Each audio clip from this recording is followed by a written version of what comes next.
good morning to everyone. Welcome to another edition of the Carlos Brown Show right here on the Black College Sports Network. Yours truly, Carlos Brown. As you can see, the panel is up and ready. What discussions that we will have today? Mhm. What will we agree on? What we will disagree on? What will we agree to disagree on? You'll get some of that each and every week. Guest menu looks like this. We give our flowers out to the coaches after their season. Coach Carlos Funches. He'll join us in the bottom of the hour. Successful season for Southern University, in my humble opinion, a very successful season. He'll join us, and also Mario Litmer. He's a young man from Kentucky, signed with Southern University quarterback. I can't think of another person. Maybe I'll go to the archives and see if anyone from Kentucky has ever played for Southern University in football. But he will join us. Here's what's trending on today's show. Southern women's basketball concludes a very successful season, although they lost to South Carolina. You guys out there, you didn't expect anything else. That was a tough assignment, but they went through it as they've done all season. Played hard with pride. South Carolina, just the better team. Southern baseball and softball continues through Southwestern Athletic Conference play. It may be time to eat a little crow. Just maybe, no, not just yet. Southern baseball is about where I thought they would be. After a couple of conference uh, series, but they did win at home yesterday against Prairie View, 9-1. March Madness continues, and the term is appropriate. Yep. March Madness. I'm not going to ask you guys about your bracket, but I'll just say this: mine is in the 70% range. That's probably one of the better ones I've had in previous years. And out there for everyone, how is your bracket? That's what's trending on the Carlos Brown Show. Panel, Southern University went down to defeat last Saturday, 103-34. I kind of knew it was going to be tough. As we left or started the show last week, it was 13-0 South Carolina. But this loss doesn't negate the fact that Southern University women's basketball, outstanding, didn't win the regular season. And by the way, Coach Funches sent me a text saying, "How do you feel about tournament championships now?" Was that a little shot by Coach Funches? But I told him I'm proud of the team, the staff, the young ladies, the players. They win the tournament, Southwest Athletic Conference tournament. That's back-to-back tournament championships.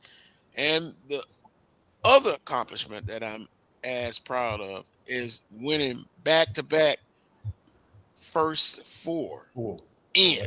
Yeah, got that right. Don't say the that's right. First four. So to me, it's a successful season, very successful season. Panel, what say you? Well, I agree, Carlos. I like what Coach Funches and the Lady Jags did down the stretch. Getting a chance to see them live and to watch them play with a lot of confidence coming down the stretch. And I just think he did a phenomenal job. He did a great job. And I'm proud of him and representing the SWAC as well. Wheeler? Great job, great season, no doubt about it. And you could kind of tell when they beat Alabama State, that they were going to go on a little decent run, that sort of thing. And Coach Funches has done a great job, no doubt about it. Very worthy of an extension and any other accolades that may come to him, shortly. And just a great year all the way around. Charles? Yeah, I mean, great job by Coach Funches. And, they won the tournament back to back from two different positions. You know, they were the top dog last year, and then this year they were kind of top four, you know, in that. And we were kind of worried about whether they would make free throws and all of that going in. But clearly, Coach Funches and that program is a program when the rubber meets the road, they get it done. And that's in the tournament. A whole different team in the tournament. You know, did we expect that? I didn't, but they got it done. I mean, I thought maybe Alabama A&M, or I thought maybe the Lady Braves, but Southern turned it up another notch in the tournament. And so for Coach Funches, there's nothing more that you can say that come tournament time, Southern University is a whole nother Jaguar when you look at the postseason, especially the SWAC tournament. So congratulations to the program. Congratulations, Coach Funches. He'll be coming on in a little bit. And whatever he's offered, he deserves it. Whether it's a 3 or 4 year extension, lifetime contract, all that. Whatever Southern can offer and will offer, he is deserving of it. And he's in an elite class, Carlos, when you look at championship coaches that have won the tournament multiple times. You look at Shirley Walker, you look at Sadie McGee, you look at Sandy Pugh, you look at Tamika Reed. You know, he is in a class of coaches that you don't have that too often in this league. So put him up there amongst some of the all-time great coaches, SWAC women's basketball coaches, especially in the tournament. Yeah, and I think didn't Cooper Dykes, didn't she win a couple of tournaments also? Cynthia Cooper, yeah. Put her up there as well. Sure. And you know, with Coach Funches as a head coach, but then if you include part of Coach Pugh's staff, right? Ocho, 8. Yeah. So yeah. Pat Riley texted me earlier this week. Whatever he needs as far as an extension and what have you, he deserves it. Yes. Mm-hmm. And so when we look at kind of like last year, it was brought to my attention that he was rewarded last year. So, I mean, he's on the roll. And, you know, one of my questions is going to be, you know, you give him the accolades and things, but you always look for the next challenge. And so I thought about you, Coach Pettaway, when you said about Alabama A&M and what they were losing.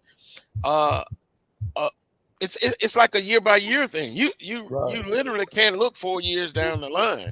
Right. So what is going to be his expectations, and then what does he need for next year?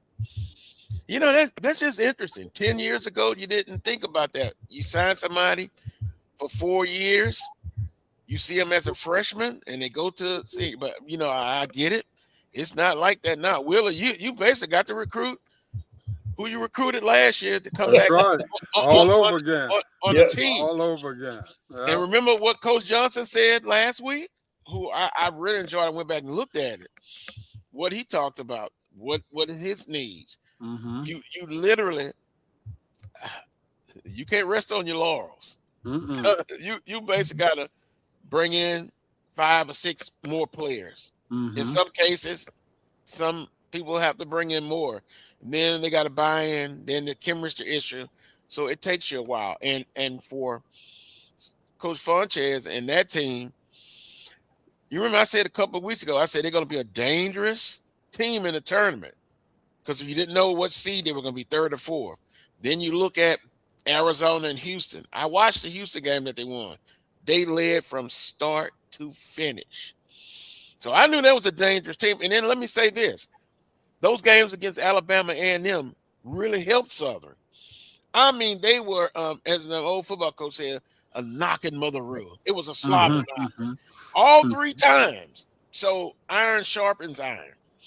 And so I just want to bring that out about Alabama A&M. I mean, those were some tough games, and it proved to help them out in the end. Mm-hmm. Yeah, I mean they were the tougher team, I thought, come tournament time. I mean, you know, they were knocked around a little bit, but they were able to find a way to get it done. And as we talked about, you got to re-recruit your players all over again. All right. So, but I think maybe Coach Pettaway, maybe not as much because you've had great success. You won a regular season title. You won back-to-back tournament titles. Yes, you have to re-recruit, and resell. But is it as hard of a sell now, considering the recent success? Well, I think I'm more concerned about the portal and the NIL. You got coaches coming in, swooping into different programs, trying to poach their best players by offering NIL money. So, and with some of the athletes that we recruit, man, if they see money, they got to take it. They got to help their families, and that's just a part. That's the new part of today's landscape, man. The best players on your team, other teams are gonna want them to become a part of their program, and they do it through the NIL. You know, they don't come to them directly; they go indirect routes. Go to that high school coach, AAU coach, to gauge their interest.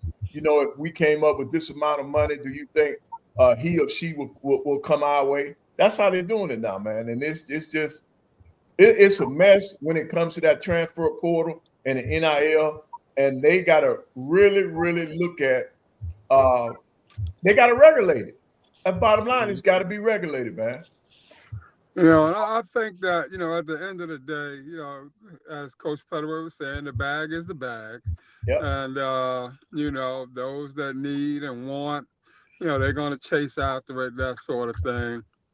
You know, I just can't help but, you know, reflect back to, you know, when we were playing, when we were out there, we had the same needs as these kids. Our Right. families had the same needs. Yep. You know, we were broke trying to figure out where the next meal was coming from, that sort of thing. And, you know, somehow we made it through. You know, to me, you know, the same thing could happen. You know, these kids are needy, just like we were needy, but somehow they could make it through, you know, if that was what they wanted to do. But, you know, as Coach Petaway says, you know, times have changed, that sort of thing. I don't know. I can't bend with the breeze for whatever reason. And so it's just beyond me that, you know, we throwing money at kids who haven't played it down. We throwing money at kids who haven't proven their worth yet. You know, that sort of thing. And so it's just all crazy right now. Yeah, you're right. It's the times that we live in, and those that you get to keep and that stay with you. Then you still have the lesson that you have to do as Mm-hmm. when they come in as a freshman, and if they happen to make it to their senior year, or if you get them via the transfer portal, let's say you have them 2 or 3 years, you still have to teach. You Mm-hmm. still have to coach and get them better. But I guess the coach better way does make your job harder, and if Yes. it'll make you mad if you just think about that totally. But then you go back to the confines of the court.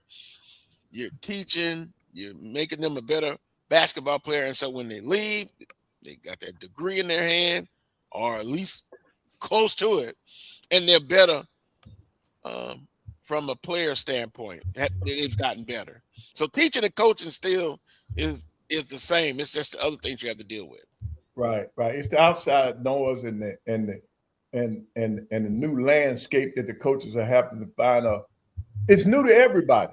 So a Mm-hmm. lot of this is you learning on the job. It's on the job training now with some of this stuff with this NIL money and Mm-hmm. this transfer portal. So we're not gonna know until your first day of class.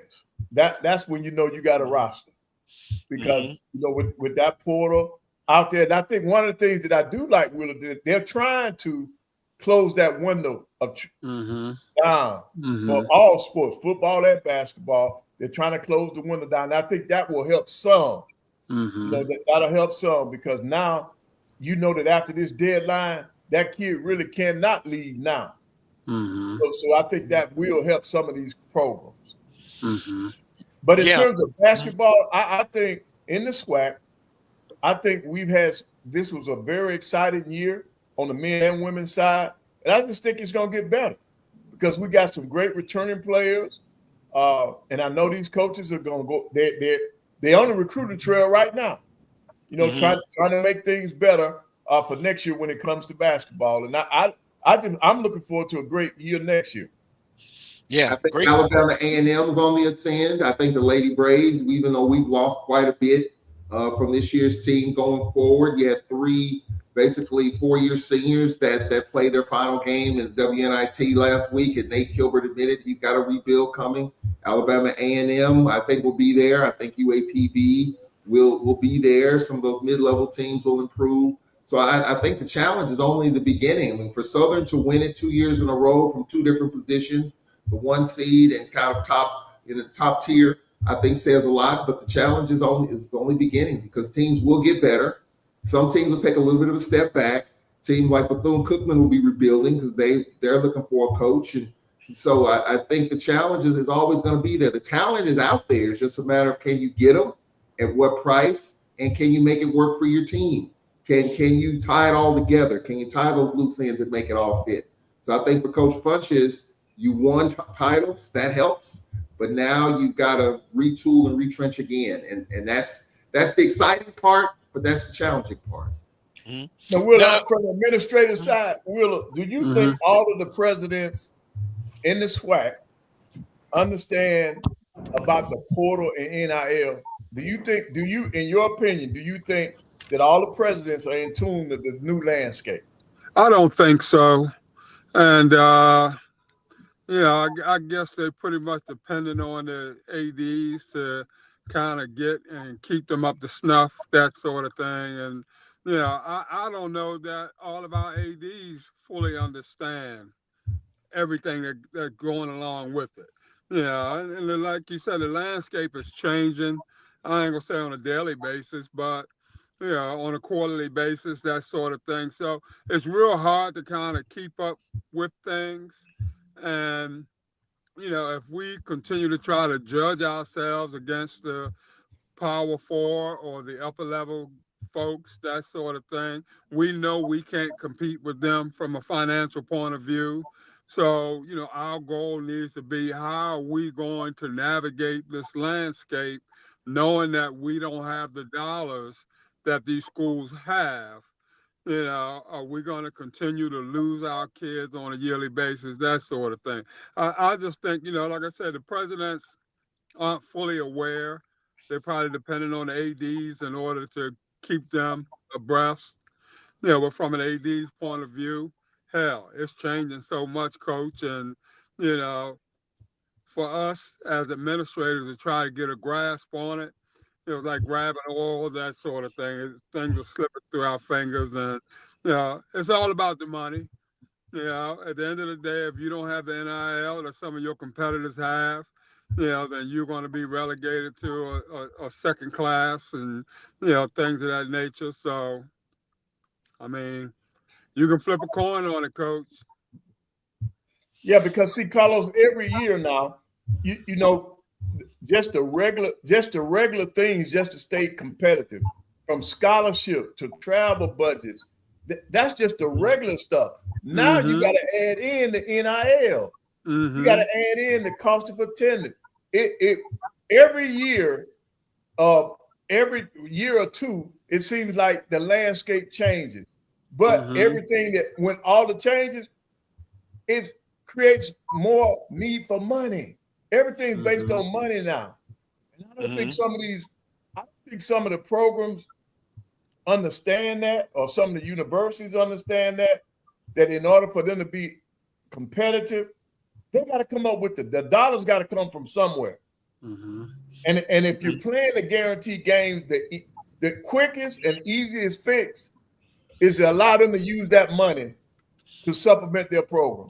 That's the easiest fix mhm, because you're not going out getting the corporate dollars. See, you're not And, going to and Coach get corporate Pettaway, dollars. it's hard for us to fundraise ourselves out of this predicament. Right. mhm, It's difficult.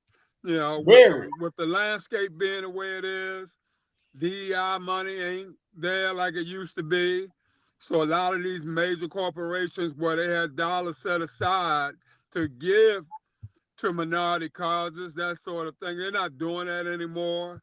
So like we just said, it's a whole new landscape now going on, and the avenues are shrinking steadily in terms of Mhm. trying to get a hold of the cash that you need in order to move forward. Boy, in a perfect world, all the monies from the state level, government level for HBCUs, Well, in eh, you knew yeah, that was at the wayside, Carlos. Even right. in the best of times, even in the best of times, we were scraping the barrel from a statewide point of view. Well, that's why I said in a perfect world, which is not. Mm-hmm. Southern University just asked for a one-time fee from the state legislature in Louisiana, 19 million. Hell, they owe way more than that. Mm. Way more than that. But anyway, that's what I say. In a perfect world. But at the same, well, let me ask this question then. You got a school, and we can call it out. Bethune-Cookman men's basketball. Their roster, and Coach Petaway, and maybe you guys can nail it down. I've heard anywhere from a $200,000 to a $400,000 roster. I don't know the exact number, but how do they make that happen? And And that's so is that reportedly, Charles. the baseline? I mean, we're a copycat. Is that what it's going to take Well, in it didn't terms get of them a a financial championship, team? Yeah, tournament yeah, championship. Yeah, yeah. got them a regular season. They got the regular season. Very disappointing in the tournament. But is that where we're looking at now in terms of what it's going to cost? Like even at a power 4.5, the cost of a quarterback is what it is. I mean, people are doing the data on it. What it's going to cost for our rosters in terms of NIL? I mean, is Bethune-Cookman the exception or is it the rule as far as where we're going? They got a regular season title out of it. They're going to hang a banner up. Disappointing in the tournament. But is that what it's going to take? Is it going to take a six-figure roster amount to be able to compete? I think so. I think so on the FCS level. I think that's in the ballpark. That's there. Here in the state of Alabama, these FCS schools, they're spending more than that on their basketball program now when it comes to NIL. I'm talking about the PWIs in our state. Mm-hmm. They're spending more than that. But for the SWAC, I'm not saying you got to keep up with. You're not keeping up with the Joneses. You trying to keep up to survive. If you don't come up with NIL money, I guarantee you will not win on a consistent basis. It's not going to happen because the kids are chasing the bag now, and I don't blame them. Aren't you supposed to better yourself? Aren't you supposed to better your family? So if somebody's going to offer you the money and it's legal, why not take it? Why not take it? Because you're helping yourself and your family. Yeah. And that's the purpose of going to college, isn't it? To better yourself. I understand to that part. I just Mm. still have an issue with the loyalty factor and all that sort of thing. And, granted, I'm 70 years old. So, my experiences are ancient and antique, to say the least. But, at the same time, it's just, I don't know. Like I said, we want the kids to do better. You want them to try to help take care of the family if at all possible. That part is beyond question. But where does the other values come into play? Where do they learn about things like loyalty and those kind of things? When does that come into play? We can't let the quest for the bag just overtake all the other things that we should be learning and doing and things of that nature. We can't allow it to come to that point. But unfortunately, as you said, Coach Petaway, it has. Right. And you can't expect the players to be loyal if the coaches aren't loyal. Coaches are leaving. Coaches on our level, Charles, they very rarely move unless they're being moved. Right. So if you're talking about stability, our level is where it's stable from a coaching point of view. Our coaches aren't jumping from job to job and things of that nature. We're not getting those offers, to go from this school to this school and all that. For the most part, our coaches will stay put, unless somebody comes and blow them away, that sort of thing. Other than that, longevity amongst our coaches have to worry about getting fired. Yep. Because they don't win in 2 years. Yep. You know, Yep. so that's the thing our coaches have to worry about. And so Willa, I think with this loyalty piece, if I were a student athlete, I would be real loyal to you and your university if you taking care of me and my family. If you got that bag, if you giving us that bag, I'm gonna be so loyal to you. I'm gonna give you everything I got. I guess you got a point there, Coach Pettaway. But if I took you in when nobody else out there was biting on you, I took a chance on you, helped develop you, and Yep. helped to get you to the player that now everybody wants you. You know, at some point in time, just seems to me, you know, there should be some loyalty there to what Coach Pettaway has done for me, you know, to where, you know, I sacrifice and, you know, go and tough it out or what have you, so forth and so on. You know, so I mean, that's what I'm talking about. You know, if you get a kid that everybody wants, you know, and you have, you know, kind of guided him a little bit on the way that he want to leave you after a year because, you know, he's getting better out there, then fine. But if I've taken you in, nobody wanted you, I've helped develop you into a great player, that sort of thing, for you to just roll up, you know, when the first bag comes your way, Hmm. I, I don't know. That's hard. But it's Well, happening. It's Yes, happening. it is. Every day, Charles. Yep. Every day. It is. It's unfortunate, and we have a situation here at Alcorn where we got some players that have announced through their Instagram and X that they're that they're hitting the portal. It's not official yet, but it seems like it's heading in that direction. And so that's the tough part. I mean, your first year coach, you have players that you kept and you developed, and they did well, and then they hit the portal when you averaged maybe 2 minutes a game previously. You get an opportunity, you do well, and then you leave. I mean, yeah, you see where the kid's coming from, but then from the coach's perspective, that's got to be frustrating because you put a lot of equity into that kid or kids. Mm-hmm. Joseph Joseph Davis said loyalty. What loyalty? Right. Sign Exactly. sign Will Wade. Exactly. But you know, I'm 61 years old, okay? And some of the things that my parents instilled in me, I carry it with me to this day. You talk about loyalty. Um, you know, you look at on the women's side. Correct me if I'm wrong. I don't think you see as much jumping as far as with NIL money. Look at Coach Funches. He had to retool the staff, right? I mean, retool the roster. They still were able to meet their goals, although they didn't win the regular season. They won that tournament championship. We know that's the way college athletics is now. But at what cost? At what cost do you sell your soul? You know, some players I see getting the portal, a good bit of them, would we say 60% don't even make it to another team? They're still in the portal. And how I was informed that in May, uh, some colleges are bringing in student athletes, but you have to already be signed in the portal. So you still can add some people, but people are student athletes trying to get into the portal. You're right. It's only one time per year now in January. I look at the coaches at our schools in our conference. Coach Pettaway, I agree. They're doing some great coaching. A lot of them don't have the resources as others. There's old saying there's the haves and the haves not, right? Right. There's a big gap.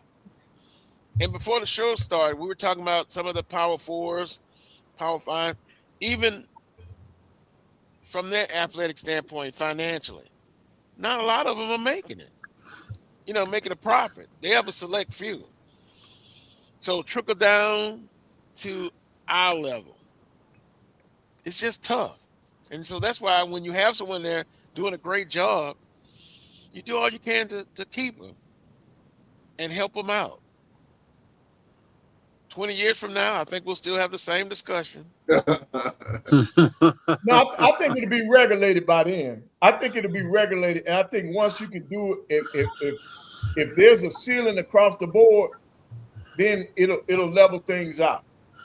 But for our institution, look how Oh, long we've been talking oh yeah, about, yeah. and so we hope we're kind of in a survival mode more so than others, and those who can navigate through that effectively. The decisions that you make, Willa, Mm-hmm. from an athletic standpoint, I look at some institution in this conference, boy, you look at some bad decisions, in my opinion, and that's why they're struggling now. Mm-hmm. So if we're behind the eight ball financially, we sure in the hell have to make good decisions Mm-hmm. for our survival. Mm-hmm. You know, hey, you kid me about Southern in the largest budget, but trust me, when I talk to them, yeah, we got the largest budget, but it ain't easy. Mm-hmm. But it So does make it easier when you're winning. It's easy to talk Southern basketball now because Kevin Johnson is winning. It's easy to talk Southern basketball right now because Carlos Funches is winning. It's easy when you're winning, but then when you're not at the level that it's expectations and reality. When you don't meet those expectations, then the reality clashes with the expectations. That's when it gets hard. That's why Wheeler Brown loses hair because as an athletic director, he's got to make some tough decisions in terms Mm-hmm. of the expectations and reality clash. And so it's fun when you're winning, but when you're not, it's difficult, it's painful, and you got to make some financial choices that are difficult. Buying out coaches and players leaving and all of that. Upgrading the budget for the next coach, the NIL. So there's some tough choices when you're losing, but I'm not gonna say it's easy when you're winning, but the price tag goes up when you're winning. well, and it still goes back to the decisions that are being made.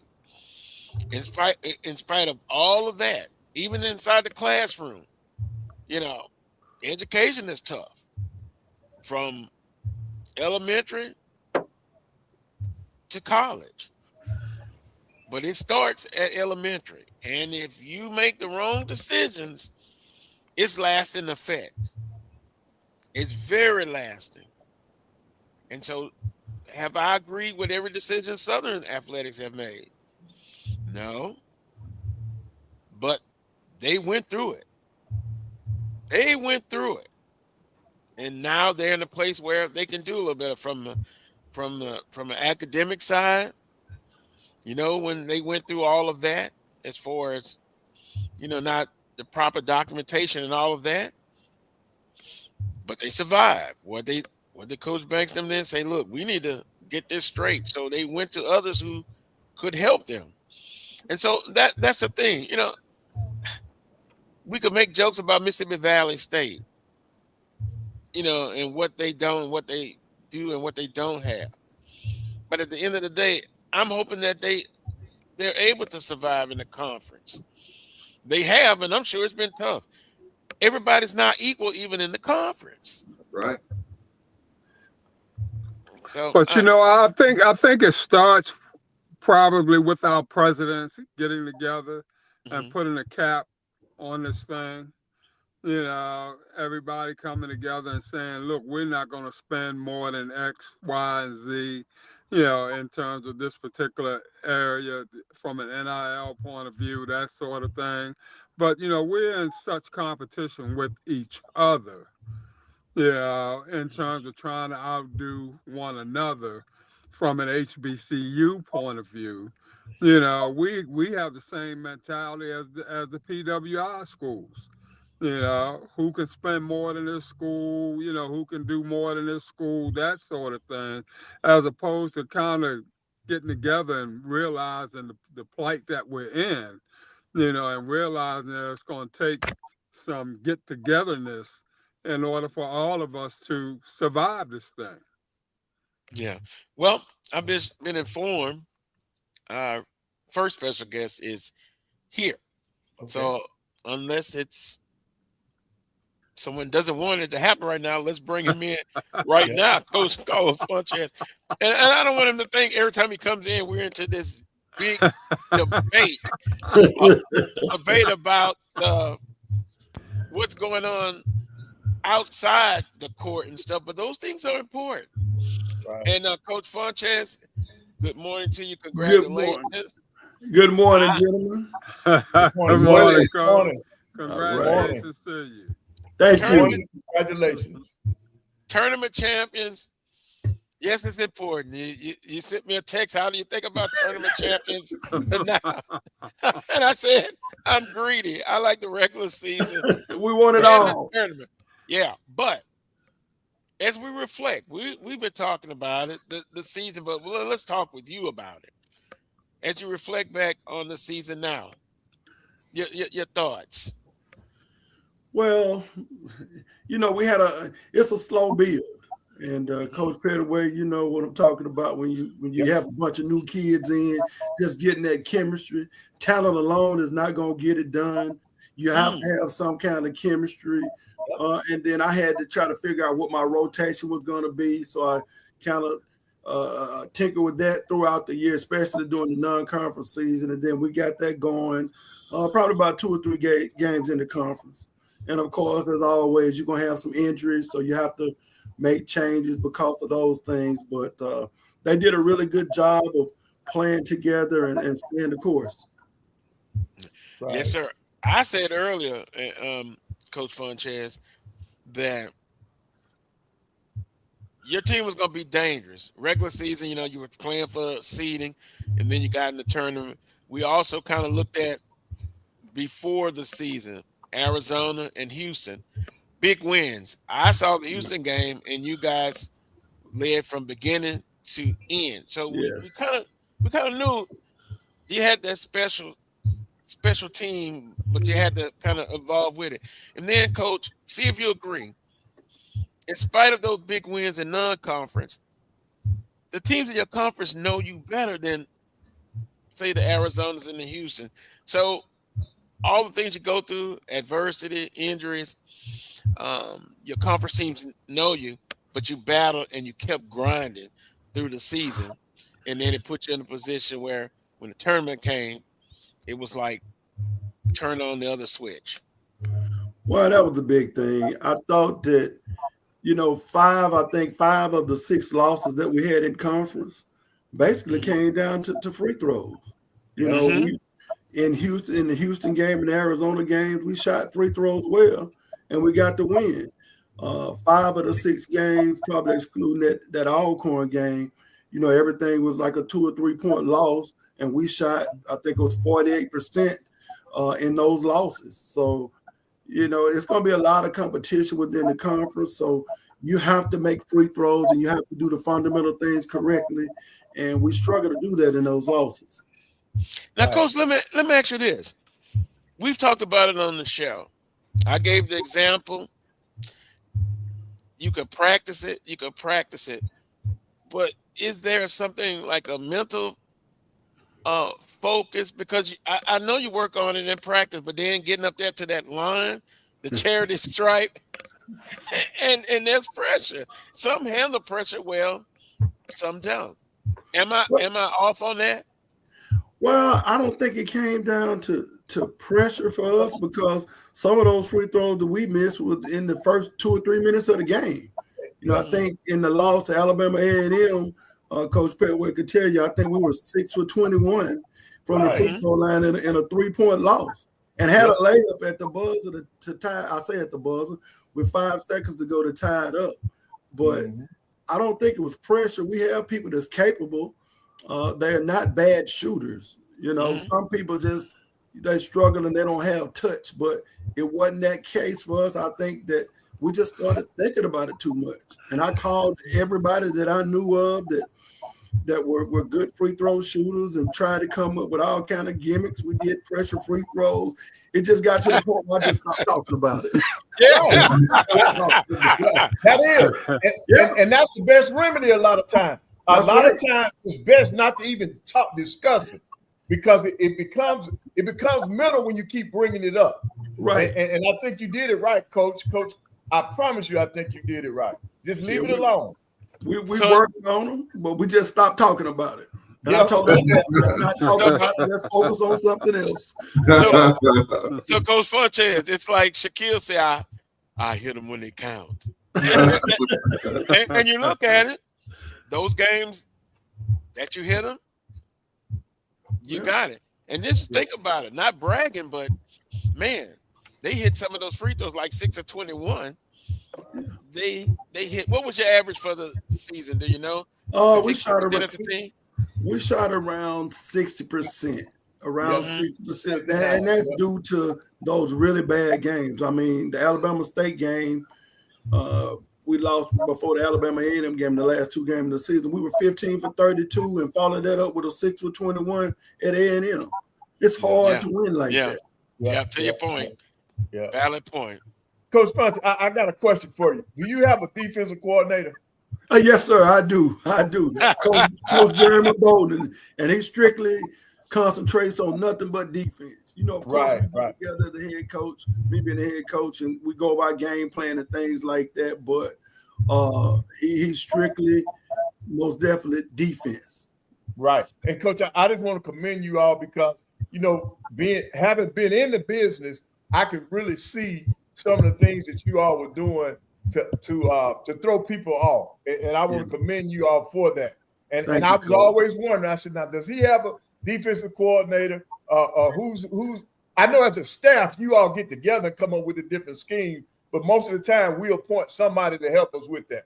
He is Jeremy Bolden, and he's passionate about it, number one, and he does an extremely good job of preparing the kids for everything that we might see from another team's offense. You know, we talk about it. We're going to ice ball screens, keep it on the side, and we're going to try to take away your main weapon. You know, we're not going to let your main weapon beat us. Somebody else is going to have to do something to beat you. So that's pretty much our strategy, and get the kids to play hard and play fundamentally sound. Correct. Now, Coach Funches, see, Coach Pettaway, when he was in the conference, he was a defensive coach. We go way back. Right, over 30 years. I watched a lot of his teams play. Yeah. And I would be on court side, and I'm telling you, I'm sweating afterwards. It was constant pressure, 94 feet. So I just wanted to bring that up. One defensive coach to put in that plan. And Coach Jeremy, man, you know, he comes to battle. I noticed him. Yeah. He's always in sweat fatigue. He's not the suit tie type of guy. And watching him on the side, you're right, Coach Funches. Man, he's tough.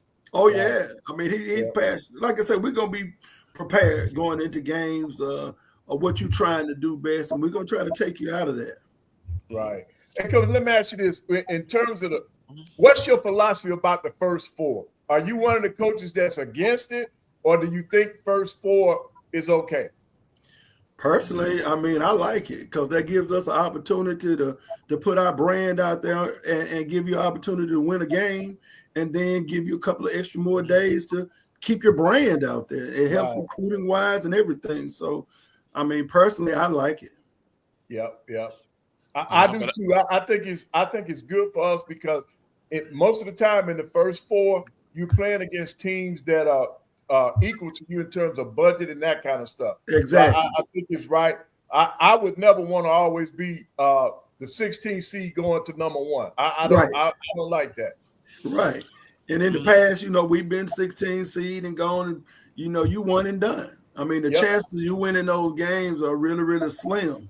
But, you know, at the first four, you get a chance to play, and then you stand a few more days at the venue and things like that. So the kids really enjoyed it last year and this year. Yeah. And back-to-back first four wins for Southern University. I'm telling you, that's – and when you look at the season, besides winning a game against a 16 seed like a South Carolina, but other than that, man, Coach Funches, that you guys are to be recommended. That is about as high as you can get it. And then now you get the chance to do it all over again. And so that leads me to this, because last year, when you came on, you were like, we got new players, you know, and we were talking about it in hour number one. It's so tough now because you got to recruit players from year to year. So now the challenge is to put together another roster. What are your needs going into this upcoming season or next season? Well, we're losing a shooter in Jaleel Reed. Deshante Edwards was our cornerstone. I mean, she was our defensive stopper, and she brought that energy every night. We're losing a backup point guard in Kiana Wilson. We're losing one of our bigs, and we're losing another shooter.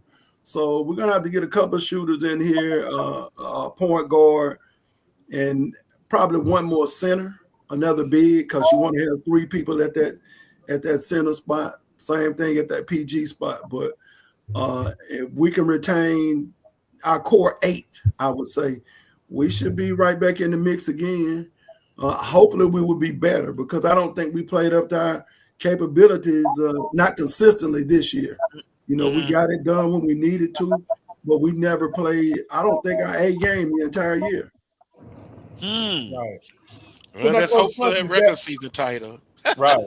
And so that portal, the window for the portal is in April. April 6th. It closes in April. So from now to then, are you putting a lot of emphasis on your own players first? Oh yeah. To make sure that all of them are coming back, then you go out and look. Right, most definitely, because you have people already trying to pluck them from you. You know, they going, especially in the age of social media. You know, they just a couple of keystrokes away from you being in contact with them. And what they do now is they send these so-called agents. You know, they try to sign your kids and try to get NIL deals, and then they shop them around. You know, they call these different institutions saying that such and such is my client, and you know, we're trying to see if you will be interested in them. So that's one of the. It's kind of a dirty game, but that's the reality of it. But we have a great relationship with all our players, and they keep us informed. And I think we'll have everybody back next year from that's eligible to return. So I think we'll have opportunity to be really solid. And of course, like you said, the portal opens for the men, I think on the 7th, but for us, it's April the 6th, the day after the championship. So and that's a 15-day window, which I really love. So you'll know who's going to be in the portal, and some kids are already going out, putting out statements on Twitter and Instagram that they're going to be transferring, but you can't contact them anywhere until that window opens April 6th for us. Wow. Coach Funches, I remember last year, your coworker, Coach Johnson, they're getting ready for the SWAC tournament, right? Not this year, last year, and they lost. But he said before then, you know, sister coach was telling him, you know, we're losing this player. They're getting contact about this, and that kind of takes away the focus of the task at hand. Right. So he talked about it, but no, he didn't make any excuses. But you know, listening to you talk about it, man, that's just something that goes on now on the college landscape. Yeah, we don't have a high turnover right here at Southern with our girls. We did lose our center last year. She went to North Texas. She was already graduated, so that was one thing about it. And you know, you do the best you can for these kids, and you want the kids that want to be here, that want to be a part of, you know, the Southern University family. You know, it's not just all about money. Now, I would like to get some more NIL deals if anybody out there listening. I mean, we pulled out some really good young ladies. That's quality young ladies, not just on the court, but also in the classroom. They represent your brand well. So if anybody out there want to help with some NIL deals, we most definitely open to that. Yeah. You know, panel, we had the discussion, you know, when Coach Banks came on a little, well, I guess a year and a half ago about cost of attendance. But that takes money as well. Cost of attendance and NIL, which I guess NIL, Coach Funches, is quick and fast to a certain extent, but cost of attendance, I think it helps everybody, every student athlete. Yeah, it does. It does. And that's one thing AD Banks and his staff, they've been doing a great job of providing a few funds for us to be able to help some of these young ladies. It's not a whole bunch, but, you know, every little bit helps. And with the NIL deals, I mean, it's just good for these kids to know that they're recognized and they're going to represent a brand really well. No doubt about that. Now, I will say this, panel and Coach Funches, and Charles brought it up in hour number one. He basically said with the success of Southern University, it's not going to be hard to retool. the roster, but because of the success you've had on the court. Oh, that most definitely helps.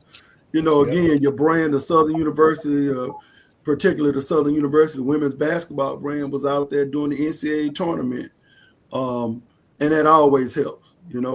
They will answer the phone. Times past, you call recruits and they wouldn't answer the phone, but when they see your brand out there and that you've been successful, you have to continue to build on that. So our staff, Coach Carter, Coach Jeremy Bolden, they've done a great job of getting out recruiting and just kind of building on the success that we've had. Coach, well, first of all, congratulations on your success. And I was going to bring up the next point. So for us, we were in the WNIT, and Nate Gilbert said the other day that he's gotten a ton of phone calls from people that are interested in Lady Braves basketball based on the fact that they went to the WNIT. Right. So with the success that you've had going to the NCAA tournament, how is your phone ringing off the hook? What's the level of interest? How much has it improved based on the success and based on the notoriety and getting the brand out there, especially over the last couple of weeks as you build for another year? Well, it most definitely helps, especially with the mid-level kids. Most of the Power 4 kids, they trying to go somewhere, they're going to get $50,000 to $100,000, so, money talks when you're talking about kids at that level. But the mid-level kids, most definitely, when we identify who we target and try to bring in the right people, we want the right people in the program. So we contact them. Well, we will contact them when it's time to do it. But that most definitely helps, when your brand has been out there for sure. Well, Coach Funches, I know we're talking about Coach Johnson. That's successful non-conference games in Arizona and Houston. Now I'm going to jump ahead to potentially, nothing official, schedule. He said, like when Southern defeated Louisiana Tech in Tulsa, he's not going to get a phone call. They're not going to answer if they want to play again. With the success you had with those two non-conference games, how about the schedule, this upcoming schedule for next year? Will the administration talk to you about your input on the schedule? Yeah, we make our own schedule every year. We do every game we do on our own. We most definitely, we might end up playing Houston, Arizona again. We beat Oklahoma, I think that was 3 years ago. And then they called and they wanted to play the next year. Of course, it was a revenge type game, but we played. We ended up playing. The price tag might go up a little bit, but we will play. Play. That's right, Coach Funches. Make that yeah. It goes up. Yeah, but we most definitely will play them. Most of the teams that we play, they're going to be top 20 teams. That's the team that we schedule and that want to play. So, of course, we get some kind of guarantee. But we had the toughest non-conference schedule in the country this year. Right. Number one non-conference schedule, and it was tough. But that helped prepare us for our conference season. Southern and Alcorn, Carlos, the Lady Braves were the top. I think Nate Gilbert said 3rd or 4th. Right, they were. Yeah. So Coach Gilbert's always gonna play a tough schedule. Coach, the cell phone text message. Do I have to ask this question? Okay, I'm gonna put it out there. Pat Riley just texted. Will you see the day LSU and Southern again, or in basketball, women basketball? Because I noticed Coach Mulkey on social media said proud of Southern University getting it done the right way. Will there be negotiations of a game of that sort? We actually talked the last 2 years, but we could not get a date to be able to play the game because we pretty much had our schedule done when they reached out and wanted to play.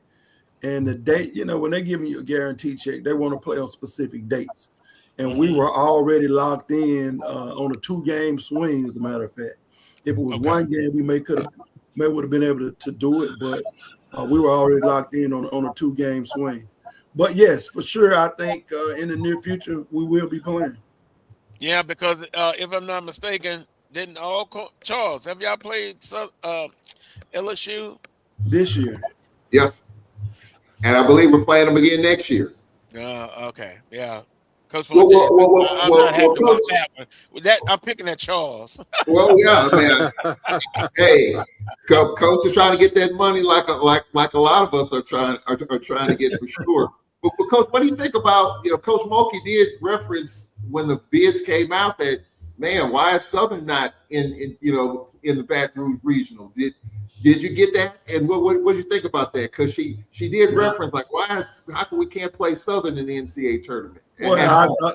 I thought it was pretty much a 0% chance of that because the NCAA liked it for the kids to be able to travel. They don't want to just keep them here at home. Yeah. That's not a great experience for the kids or reward for them making the NCAA tournament. So I knew we were going to travel. I didn't know where, but I thought it was almost a 0% chance of us staying here in Baton Rouge.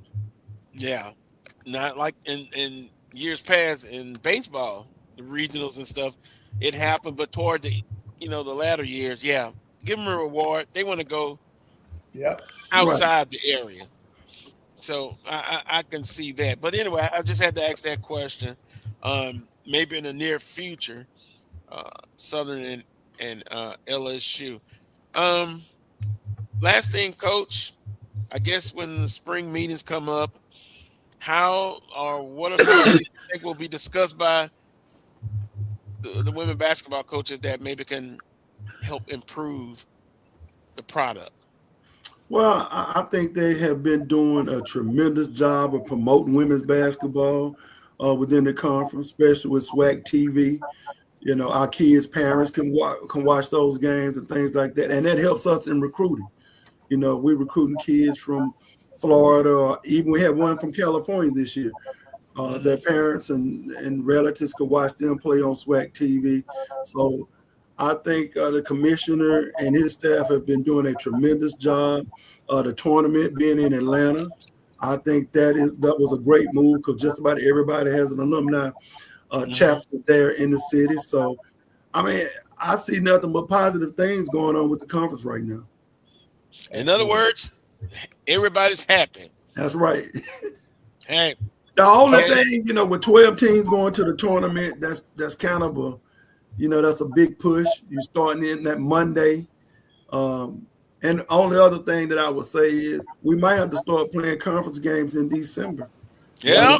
At least two. Yeah. At least two. Because the Charles brought turnaround, that up.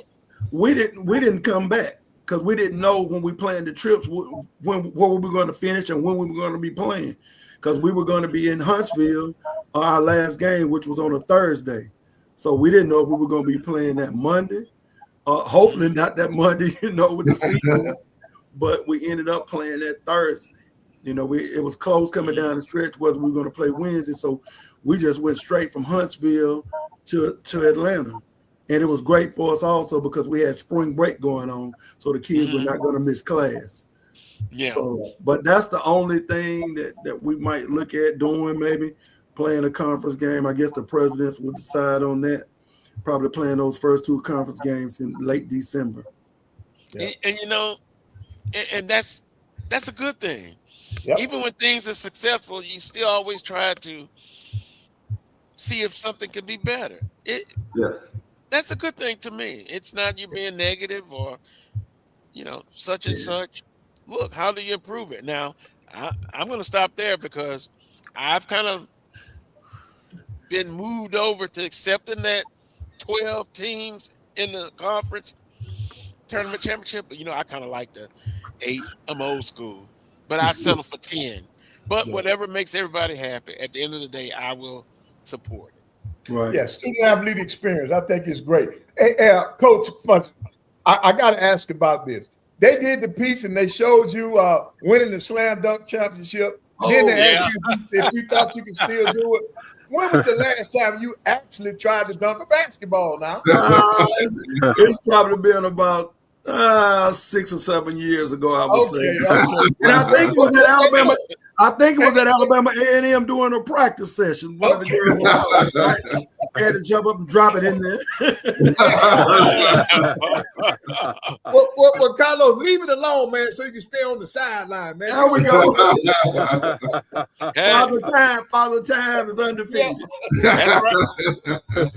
That's right. And so you have to learn when to hold them, when to fold them. But guess what? Right. Coach Funches, we appreciate the time. Congratulations to you and the staff. I cannot be, as a Southern alum, more proud of those accomplishments you've had the last couple of seasons. And as a consultant that's not getting paid, take care of Coach Funches. I would like to lock him in. Hey, I'll one more leave it at thing, that, Coach Carlos. Funches. Hey, we still got that 8-year run going on with 100% graduation rate. Wow. The last 3 years, we had a 1,000 APR. We should have a perfect APR again this year. So, you know, they getting it done, not just on the court, but also in the classroom. I mean, and that's tough, especially in the year of the transfer portal, the way things are going now. To get these kids graduated takes a lot. Yes, you know, and AD Bank, and hats off to AD Banks and his staff for coming up with the funding to help go to summer school. You know, that's another big part of being able to help get these young ladies graduated. But we have a 100% graduation rate over the last 8 years. So that's something that I'm extremely proud of. Oh, That's man. awesome. Thank you for bringing that up, because I'm putting it in my calculations. Yep. 20, on that extension. 20, all that needs to be part of that extension. Get that man an extension. 23rd. I'm putting down 2030. Yes, sir. And also as a Southern alum, to the other coach, Coach Kevin Johnson. Outstanding job. Yeah. Trending up. Yep. I'm locking them all in. On that note, Coach Funches, we appreciate it. Have a great rest of your weekend. I know it's still work to be done. The Trying to hit the recruiting trail. Yep. Yes, sir. It never stops, Coach. It never stops. There you go. There you go. Thank you all. I appreciate it. All right, Coach. Congratulations. All right. That was Coach Funches, Southern University women basketball coach. Let's take a quick timeout. And we come back. Our next guest is ready for us, Mr. Litmer. Mario, signed with Southern University. You know what, though? Quickly, when we talk about those coaches and what they have to do, director of athletics, we're always tough on them, but it's a tough job. But they do it because they love it. And constructive criticism is not bad. Trust me. Will, I get it all the time from family members. I'm sure. Like I'm probably getting one now. You didn't take a timeout in the first hour. So you're too long with that. But you need that. But to make the product better, I think you have to tweak it a little bit. There's nothing wrong with that. Because at the end of the day, we want to see our schools win academically and athletically. So on that note, we'll take a timeout. You're watching the CarlosBrown Show right here on the Black College Sports Network. We shall return. This is the Dean of the College of HBCU Sports, Kenyatta Cavill of Dr. Cavill's Inside the HBCU Sports Lab with Mike Washington and Charles Bishop. Come mix it up in the lab where the course lecture is in session every Tuesday from 6 o'clock p.m. Central Standard Time on Facebook Live, YouTube Spreaker, or the BCSN app, as we discuss all things about the HBCU sports culture, including exploring the week that was in the sporting HBCU diaspora, as well as the upcoming week of HBCU sports. With me, the Dean, the College of HBCU Sports, on Dr. Cavill's Inside the HBCU Sports Lab with Mike Washington and Charles Bishop. Course lecture dismissed. It's never too early to plant the seed, to share the tradition, and instill a sense of pride in your HBCU with your little ones. HBCU Pride and Joy Children's Boutique helps you share your school spirit with a wide selection of adorable kids apparel and accessories officially licensed from your favorite HBCU. Visit hbcupridejoy.com and follow us on all social media at HBCU Pride Joy on Facebook and Twitter. When it comes to professional learning, teachers deserve better. From the leader in online learning, Stride brings you the Stride Professional Development Center, an on-demand library of mobile-friendly courses that gives teachers choice and flexibility, allowing them to learn anytime and anywhere. Our dynamic courses provide bite-sized learning and help educators advance their knowledge while also gaining professional development hours. It's time you take charge of your learning. Visit us today to get started.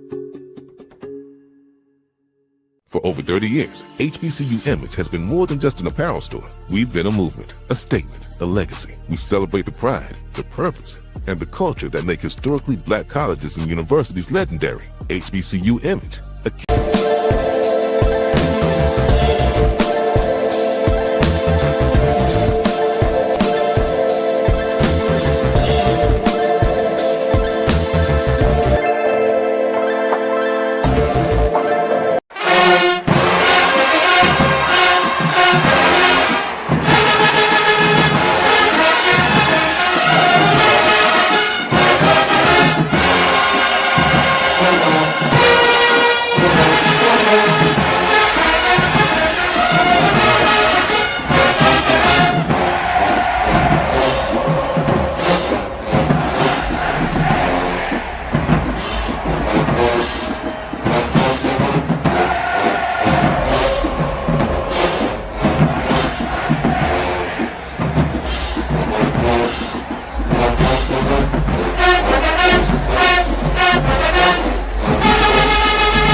Welcome back to this week's edition of the Carlos Brown Show right here on the Black College Sports Network. Yours truly, Carlos Brown, the panel, A.D. Willa Brown, Coach Van Pettaway, and Charles Edmond. Charles, we've got to get you to a broadcast. All corn and LSU and football. Oh, man. I would love it.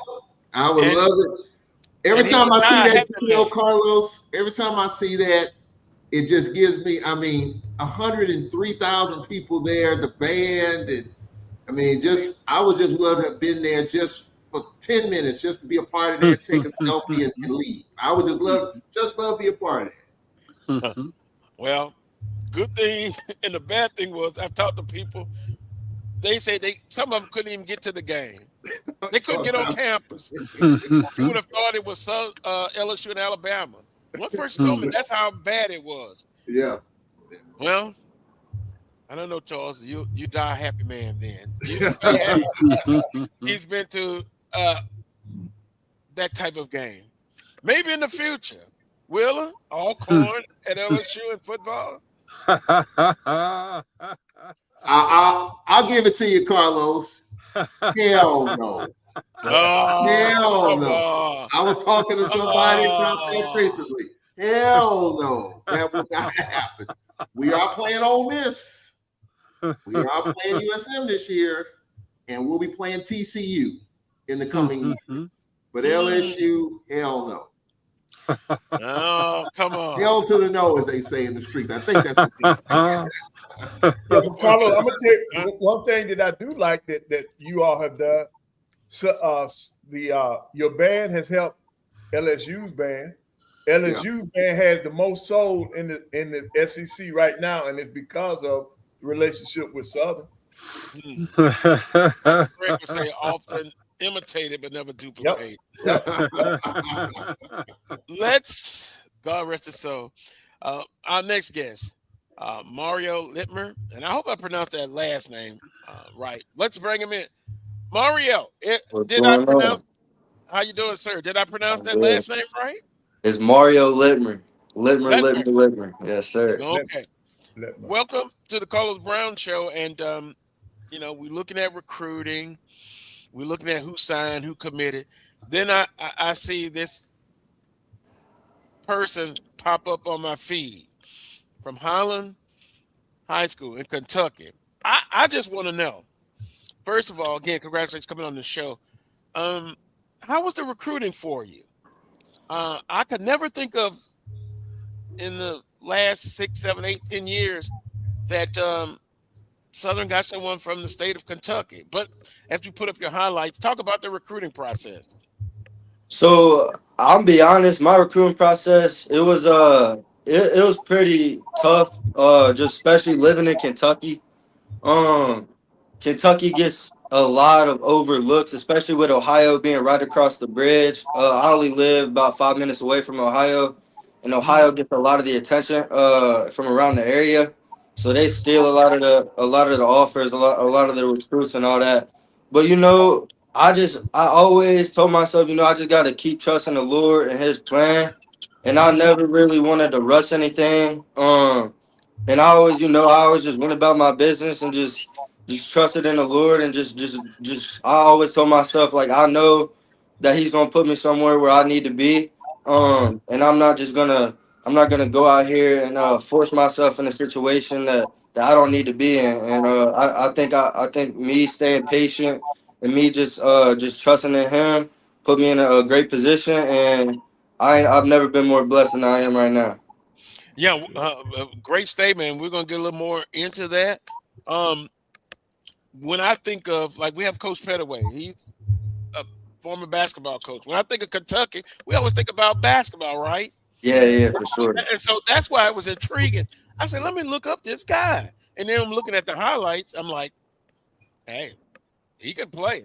Yep, Toughness. great skill Make set. all the throws. So those two things there kind of piqued my interest. And then I said, let me reach out and see if I can get him on the show. Um, your tell us a little bit about your high school team. Is it one of the top teams in the state of Kentucky? Yeah, so Highlands High School, we are actually the top five most winningest programs in the nation. Um, we Highlands High School has won 25 state championships in total. Wow. Um, they are a very successful, very successful program. They are historic for football. One of the first schools in Kentucky to actually go compete around the world. I know about 15 years ago we had schools from Florida and Georgia coming in to play us. Um, and we've seen a lot of big names like y'all might be familiar with the hefty lefty. His name was Jared Lorenzen. He played Hmm. quarterback at the University of Kentucky. He came out of Highland. Uh, and then we just got a lot of great guys that have had a great career in football, and we've sent a lot of guys to the University of Kentucky over the years. So yeah, Highlands High School is definitely one of the top schools in Kentucky for sure, if not the top. Mario, now back to and yeah, I remember a couple of those guys. The recruiting process. You talked a little bit about it, but your contact with Southern University. How did that go, and then how did the visit go when you came to the campus? So I was committed to Morehead State University. It's a Division I school, a small Division I school in Kentucky. I Hmm. was committed there for about I think it was 2 weeks, and yeah, it was 2 weeks to be exact. And my offensive coordinator right now, Coach Ken Merchant, he Hmm. coached my quarterback trainer in college, and Okay. he called my quarterback trainer and he asked him, he said, I need a class 2026 quarterback. Because, I feel like the coaching staff at Southern, I feel like it was a little bit later in the year when it comes to actual having a full staff. And I think Coach Merch was not really panicking, but he knew that he needed a class 2026. And he called my quarterback trainer and he just asked, do you have any guys? My quarterback trainer's name's Coach Aiken. He does a great job. He has, I think, about 70 to 80 quarterbacks within the area. Multiple guys with offers. I know one of them is Matt Ponatowski. He's going to he's going to UK. Me and him are really his top two guys, but when it comes to Southern, he just called him and asked, like I need a guy who's consistent. I need a guy who's always in there with you. And he Coach Aiken, he said the first dude that came to mind was me. So I got on the phone with him actually. When he called him, I was actually in here throwing, which was pretty cool. So my quarterback trainer, he ended up just FaceTiming him. He watched me throw for the rest of the session, said he loved everything he saw, said he loves my film. I ended up getting on campus 2 days later that Friday, and the rest is really history. On the way back home, I called the head coach of Morehead State, told him I would be decommitting. And Southern, it was just an opportunity I knew I couldn't pass up. Uh, they just gave everything that I needed. They gave the full ride, and it was just a big opportunity for me and my family to take, and I just couldn't pass it up. Actually, Man, that, I got my quarterback trainer right here with me. I'm in here with him. His name is Carlton Aiken. Well, how y'all doing? all right, how you doing? Right. Listen, y'all are getting a dog. My little brother plays for Jackson State. He's a starting linebacker down there, and I got What? my money. I got my money on Rio. I got my money on Rio, tearing them up this year. Oh Hey, but nah, my. you guys are getting a dog. Coach Murch, I don't know if Rio said it. Coach Murch was my quarterback's coach in college, and he had called me looking for a quarterback, and Rio was committed to Morehead State. But I was like, no question, you need to get this guy and try to get him on board. And the rest was history from that standpoint. But nobody out of all my quarterbacks, I got SEC guys, Division I guys, FBS. Rio works harder than all of them. He outworks them. So you guys should be excited just like I'm being excited for him. So I got to get back to this session, but you guys are getting a great young man, great leader of men. I can't speak highly enough about him. All right. Good job. Good job. Hey, Coach Pedway, I'm happy. Yeah, oh, yes. Can the season start?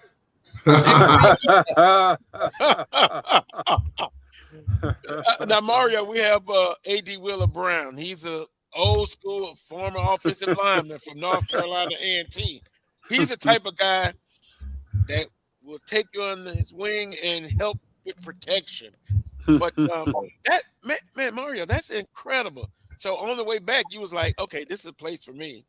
Oh yeah, man. There was no question about it. I mean, even as soon like before I even got on campus, just being in the area of Baton Rouge, and like I've always told myself like I want to make an impact not only on the field but in a community that is so far away from home.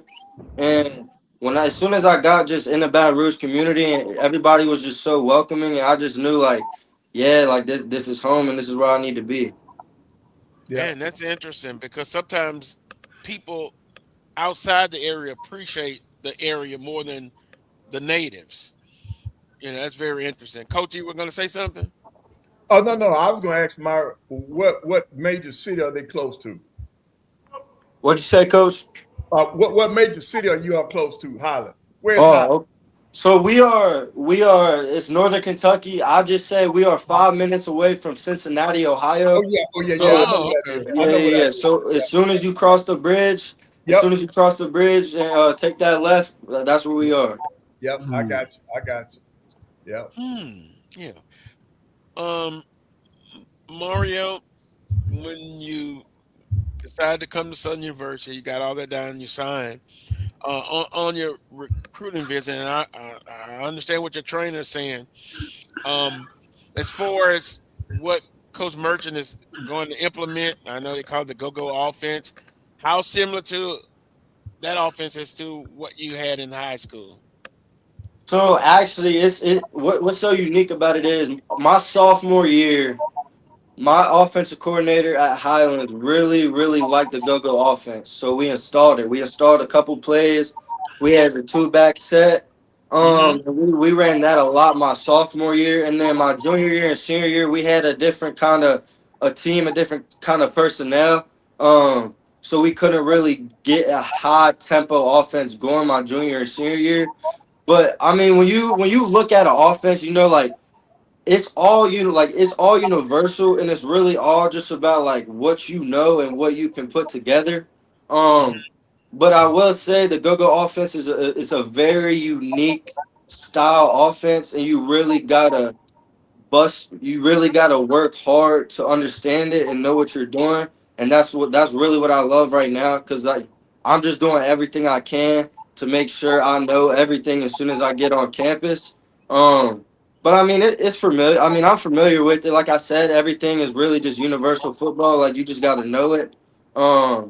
and it's a really unique offense. So I really got to pay attention to the meetings and everything. But I mean, I'm getting everything, and it's going to be fun running it for sure. It's going to be fun. It's going to be a problem for whoever's playing us for sure. Well, Coach Falk said in a local report that freshmen, JUCOs, everybody will have a chance, an opportunity. He's going to put the best on the field. And as you coming in the freshman, you'll get to campus in June. June 1st, supposed to be June 1st. That's what we're looking at right now. Okay. Mario, we appreciate the time. Anything you want to say to Jaguar Nation as we end our conversation? Man, I just buckle up, get ready for the ride, man. It's gonna be fun. That's good. It's gonna be fun.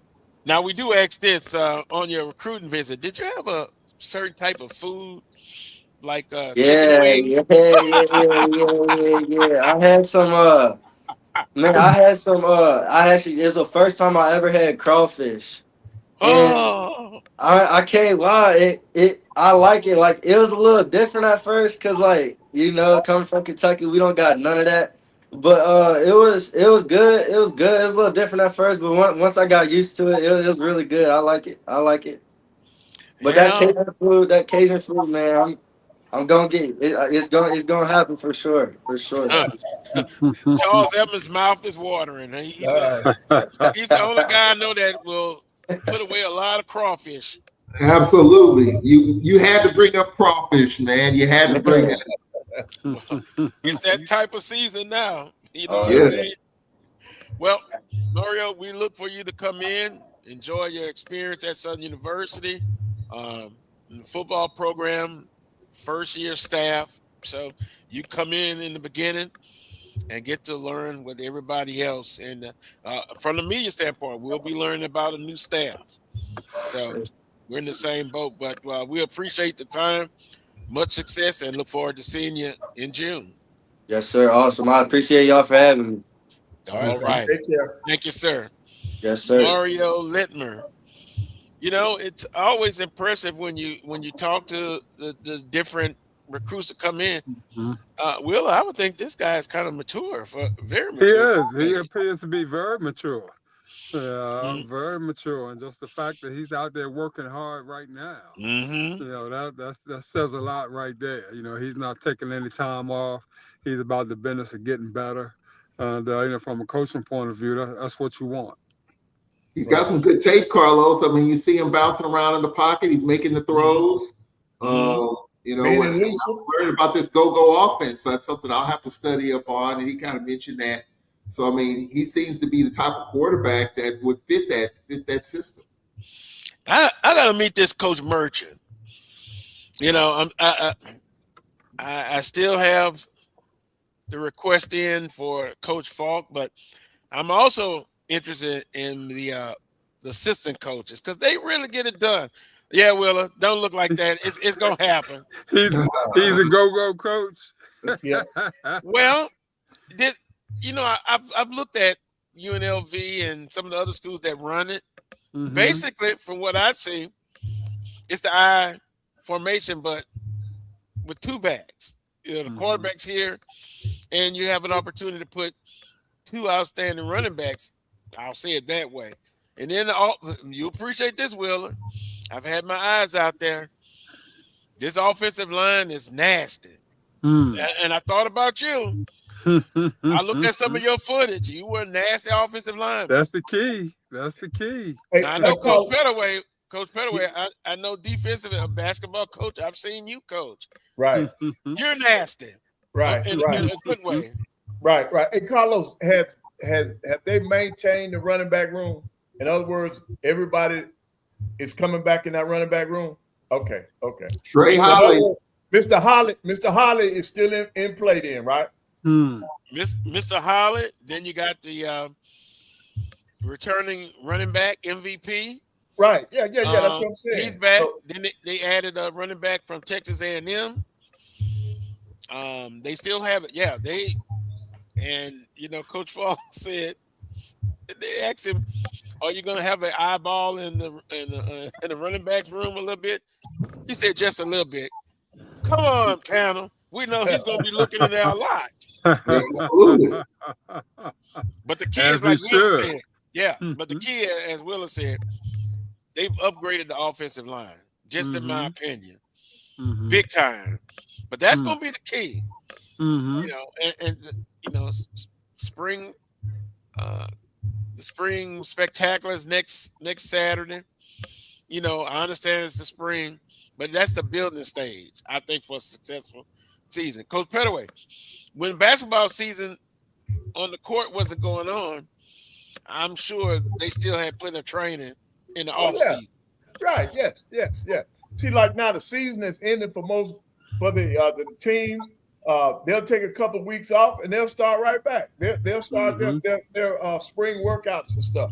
So you know they got a window in there where they'll go all the way up right up until finals, and then they'll come back in for summer school. Most teams now, if a program is not bringing them kids back for summer school, they're way behind the eighth ball, man. They're way behind because you got to remember now. I never had the opportunity to do that, to work with my kids in the summer because the rule was not in. And when I left in 2011, we still were not able to do anything with kids in the summer. You know, the only thing that we did have that window where they had opened it up to where you could work with them up until finals. But that was it for us. So year-round basketball, you will see more players develop. I think that's why the game has gotten better because on our level, a lot of our kids need that extra work. And now that you have the opportunity to actually take them through the paces, I think that helps the game. It helps them. It helps develop them. That's valid points. From an administrative standpoint, Willa, you knew this guy, God rest his soul, Floyd Kerr impressed on me how important it was to get the funding to keep these student athletes in summer school. He made the point, even those that were 3.5 or 4.0, you want them in. And then he kind of picked at me. He poked me on the stomach. He said, because the offensive lineman, you definitely, and the D lineman, the big guys, you want them down in the summertime. I wonder if he was saying that. Anyway. No, you know, but the real key is being able to coach them. Yeah, you know, coaches being able to be involved, that sort of thing. Because you know, if you depend on kids to get it done, especially today's kids, you know, they're gonna waffle on you, that sort of thing. If you're leaving it, you know, to them to do on their own. But you know, with being able to have the coaches there and them being able to be supervised, that's worth its weight in gold right there. And then, Will, the other thing, too, now, you helping these kids graduate by letting them go to summer school. Exactly. You getting them closer. See, all this came about when they instituted the APR. Then we knew then that we got, in order for us to meet the APR, these kids need to be taking classes in the summer. Yeah, valid points, Charles. And you know what? You know, not that nobody cares. I graduated from college in the summer. It's a whole different, put it this way, that was the only summer I went. And you know what I said to myself, panel? Man, I wish I could have done it more than one time. It's just, it just was a different atmosphere in the summertime. Well, I went 3 summers. It makes a difference. I went 3 summers when I was in school. Yeah, well, you know, for the Lady Braves, they do it just the opposite. They don't bring the players in the summer. They don't. He believes, Nate Kilbert believes, he believes in letting them work on their own in the summer. But when they come in the fall, they hit it so hard. I mean, they are prepared, and they come out in August. When they come back, they hit it 100 miles an hour. And I've talked about this with Kilbert, you know, over the years. Like, you don't bring some of the kids in the summer. He said, nope. You don't. You might see a couple of players in the summer, but for the whole team, no. He kind of does it a little bit different. He believes hitting the ground running in August. Charles, that's why his teams were developing late then. You remember down the stretch, his team wouldn't hit their stride until like second semester, the middle of the conference season, and that's why, because they went. I did not know that. I didn't know that. Yeah. That's just, I mean, It's just, I mean, and I was wondering, you know, because you see some of the men's players in the summer, but you don't see a lot of the Lady Braves in the summer. But it's something that he believes is successful for him, and he's comfortable with it. Mm-hmm. He's comfortable with it. They don't bring them in the summer. They come in August, but when they get there, they hit the ground running. It's, you know, they hit the weights and they're going full throttle come August. That is very interesting. I did not know that. No, I didn't either. Yeah. Different strokes for different folks, different philosophies. Charles, you're in Pine Bluff, Arkansas. I did look at one of my favorite baseball websites, and we had somebody in the chat room saying that he wants to hear more about baseball. Yeah. So what we're gonna do? We're gonna take another quick time out, and then I'm gonna pull up some information. I said what a couple of weeks ago. Will was laughing already. The eyes are going to be in Jackson. Free Crenshaw. And Carlos, could I send out a congratulations, please? Yes. Could I congratulate the Lady Bulldogs on winning the SWAC bowling championship? So we we brought a championship to on the hill. So we got the bowling crown, all right? You mean Southern didn't win it? What? No. Somebody else finally won something, Carlos. Yeah. Tell you what, you're right. And that'll lead us into a commercial break. Yeah. You're absolutely right. I did see that on my social media feed. And we're going to put out an invite to Coach Brian. I want to start getting some of the other ADs. Let the coach keep a job, Carlos. Huh? Let the coach keep the job over there. Oh, at Southern? Yeah. Oh, Coach Barry. Oh, yeah, he's in good grades. Yeah. Yeah. You know, as an alum, I like all our coaches. I need to get more familiar with some of them, like track and field, softball, volleyball. All we can do is put the invite out. That's true. Yeah. On that note, we'll take a quick time out. When we come back, we'll talk some SWAC baseball. I got some things to say. I got some opinions. I'll put one team on blast. I'm kind of disappointed. Alabama State's kind of started off a little shaky. Pine Bluff is doing well, Charles. Yep, they're in the middle of the pack. We had a wild game here yesterday. Still pitching is the same old argument: pitching, or lack thereof. We had a game with 14 walks yesterday between two teams. Pitching is still a topic of conversation. Right, and Texas Southern's playing well in baseball. That's the team you got to watch out for. Yeah, Texas Southern's playing well. Yeah. So if they're not, so Carlos, if they go on the break, if they're not, I like what Texas Southern is doing. Well, let's take a break. Then we'll come back. I'm gonna pull up. I'm looking at also the conference standings. Yep. You're watching the Carlos Brown Show right here on the Black College Sports Network. We'll be right back. From cancer care to accidental injuries to cardiac care, we all know that there are times that you can't control what happens in your life. But with Globe Life Family Heritage, you can be prepared to weather the storm when it comes. Call Dr. Beverly Eagle Rogers at 877-300-8269 or visit the website at globelifefamilyheritage.com. With over 25 years of serving communities, Dr. Beverly Eagles Rogers is here to help you and your family through difficult times. Dr. Beverly takes pride in Globe Life being one of the few companies that returns 100% of premiums to clients that stay healthy. So for more information, call Dr. Beverly Eagle Rogers at 877-300-8269 or visit the website at globelifefamilyheritage.com. And we have to fund our kids in these colleges, and we have to make sure our kids have seats in these colleges. And what about HBCUs? You mentioned. Absolutely. You got to fund them all, and you got to make sure they're properly funded.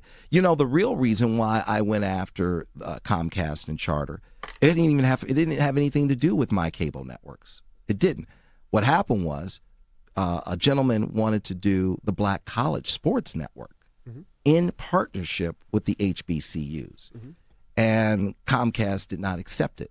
And that would have made a lot of money for these black colleges. Absolutely. And it would have educated the Black College Sports Network. This is what he wanted to do. That would have educated a lot of black kids. And when they didn't do that, that's when I came off the bench and said, okay, I'm going to light you up like a Christmas tree.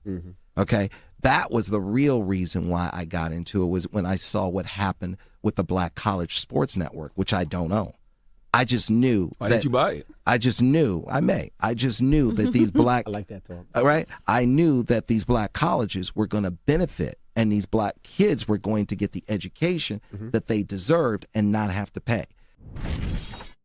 There's a shot. To right. Might be. It could be. Right field. Grand slam. What a shot. That's how you get hot, young fella. Thank you guys for what you do for HBCU athletics. This is a fantastic avenue for all of us. This is our ESPN, so we love what you guys do, and all you guys at BCSN. We really appreciate what it is that you guys do for us. Movement, a statement, a legacy. We celebrate the pride, the purpose, and the culture that make historically black colleges and universities legendary. HBCU Image, a Kenny T's company. You're looking for the latest information on Southern University sports, the Southwestern Athletic Conference, and HBCU athletics. There's only one place to go. Tune in to the Carlos Brown Show, exclusive.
Welcome back to this week's edition of the Carlos Brown Show right here on the Black College Sports Network.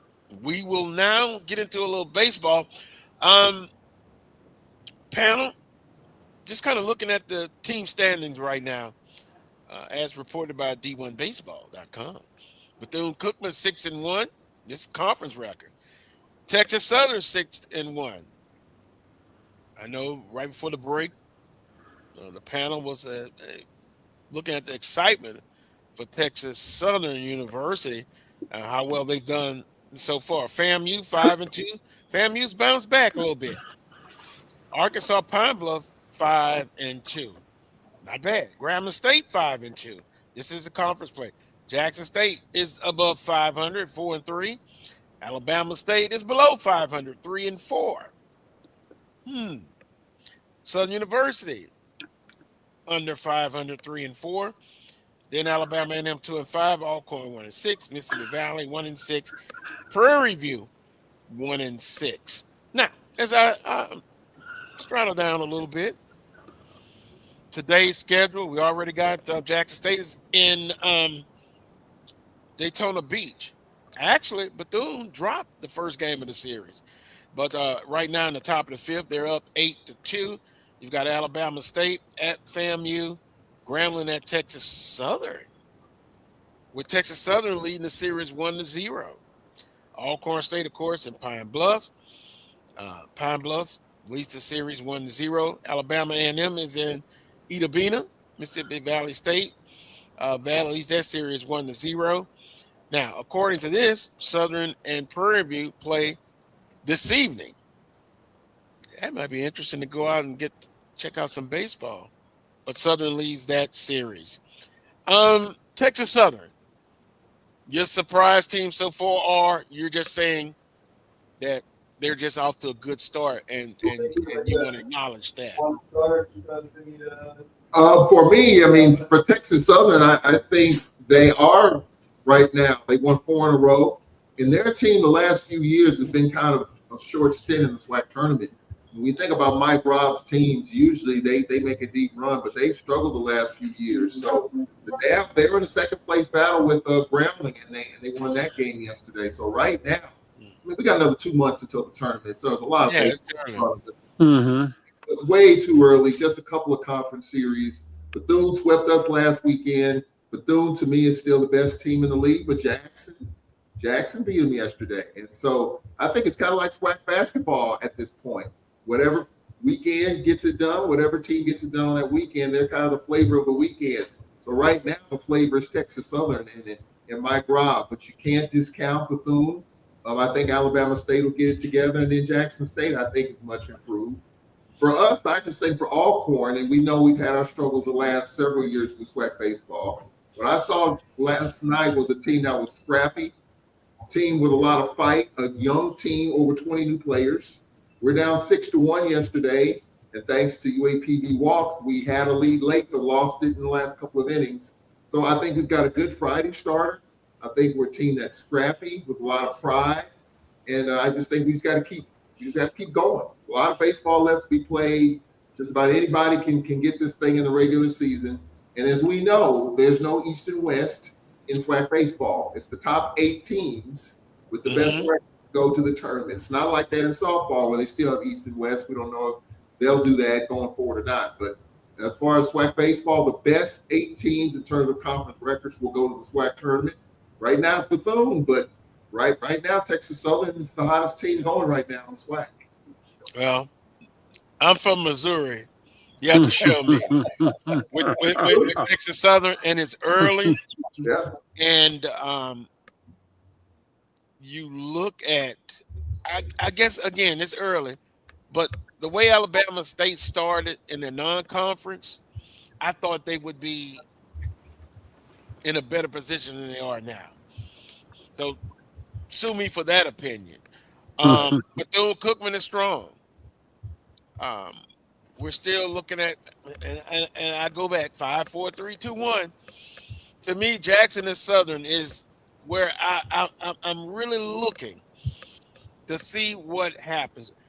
Again, it's early on. They're probably right where I thought both of them would be, right in the middle of the pack. Now, what do you think about this? It's early. Pitching has been an issue. But I think the team that's more consistent up and down the board in the conference race, I think they will have a chance of getting. You know how we talk about basketball? Yeah. You know, overcoming adversity. Something happens. Can you overcome injuries? And that's all part of the game. But I think Bethune-Cookman they'll be the number 1 seed at the end of the day. Now, 2, 3, and 4, 5, 6, 7, 8, a lot to play with there. I hope I just hadn't given Bethune-Cookman the kiss of death. And then FAMU. FAMU started off kind of slow in non-conference, but they've kind of worked their way back in there. So I think Willa, it's gonna come down to last series Probably. of the season. It's still early, all the way around. It's still early. Yeah, because Carlos, you can't discount the blue bloods.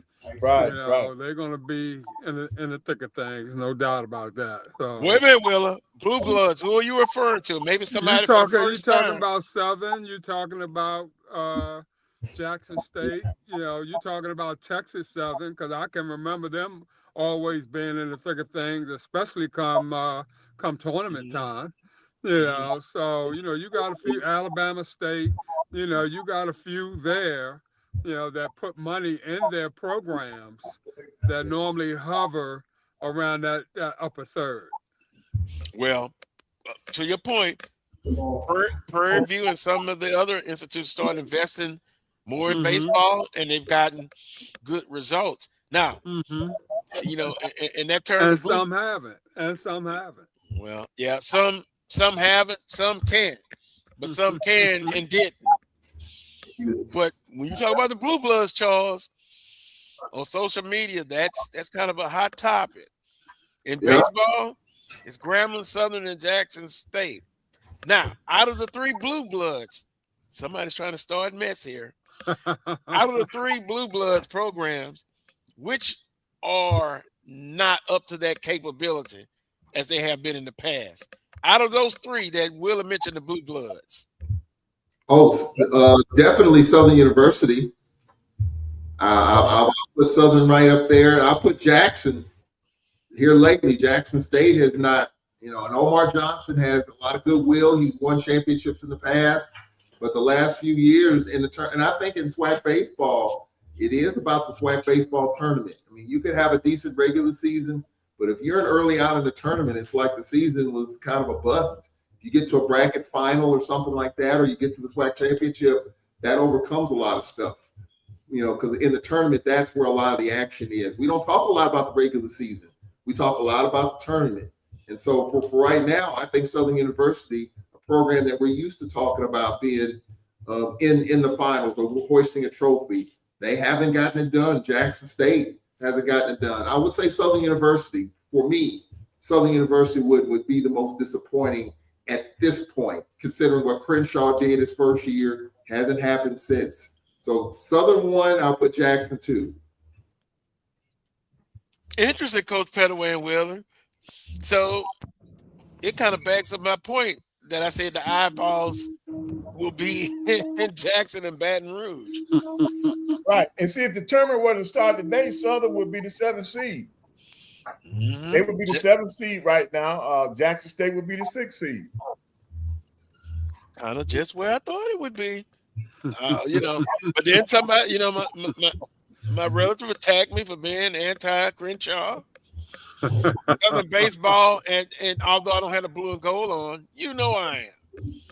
And I would love to see them do better. So that constructive criticism. And guess what, panel? Had a good quality non-conference win this past week against McNeese. So there is hope. Let's go, Crenshaw. Let's go. Well, I want to issue an apology because I did not really, and this got by me, and I apologize for all the TSU folks out there. Mike Robb is no longer at Texas Southern. He's not. They have an interim head coach there. So I want to apologize to the TSU Tiger Nation out there.